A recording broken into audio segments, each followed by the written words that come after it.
In Niger, the mutinous soldiers who overthrew democratically elected President Mohamed Bazoum announced a raft of measures that analysts say are aimed at strengthening their grip on power while preparing to defend against any military attempt by regional leaders to reinstate Bazoum. It's been 1 month of back and forth between the Junta regime and the regional body ECOWAS of a return to civilian rule. But most citizens in the country seem comfortable with their new reality. Here's a report. This is the Sieni Kontechi Stadium, the largest in Niger with a capacity of 30,000 seats. It was 2/3 full and flags of Niger, Algeria and Russia dotted the stands. Acrobats painted in Niger's national colors put on a show in the center of the pitch. Tens of thousands of people rallied here in support of last month's coup, a day after the new military rulers gave France's ambassador to Niger 48 hours to leave the country. The French have been asked to leave, but they refused. We are going to defeat those plotting against our country. We are going to defeat them and stomp them out.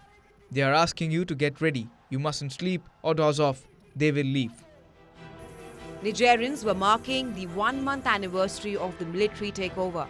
Like recent coups in neighboring Burkina Faso and Mali, the military takeover in Niger came at a time amid a growing wave of anti-French sentiment. Ahead of the rally, the junta ordered its armed forces to be on highest alert, citing an increased threat of an attack. The West African bloc ECOWAS has imposed sanctions against the new regime and also threatened to use military means to remove it if the new rulers do not hand back power to Bazoum. Efforts to find a diplomatic solution are on. The generals who ousted President Mohamed Bazoum in July 26 rebellion have now called for a 3-year transition period, while the economic community of West African states, they demand the immediate return to constitutional order. With delegations shuttling into Niamey, ECOWAS says that the negotiations remains its priority, while it prepares a standby mission for a possible legitimate use of force to restore democracy if needed.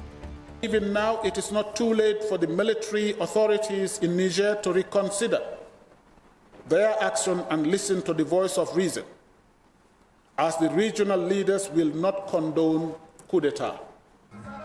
Meanwhile, the coup seems to have inspired artists in Niger and beyond. I embraced my artistic career very strongly. Being in the military, I saw that if I made galvanizing songs, I could see my fellow soldiers. They liked them and went along, and that pushed them to go out into the field and fight. I saw that it was really very good. The threat of a military intervention by West African neighbors has awakened patriotism within a section of the population. It's a sum of values that artists reflect or sing for the military in the sense that they become so much like a roadmap for the military itself. It means that society can't tolerate it. The history of the Sahel nation is scarred by a succession of military regimes and coups, which have often brought down unpopular governments. Bureau Report, WION World is One.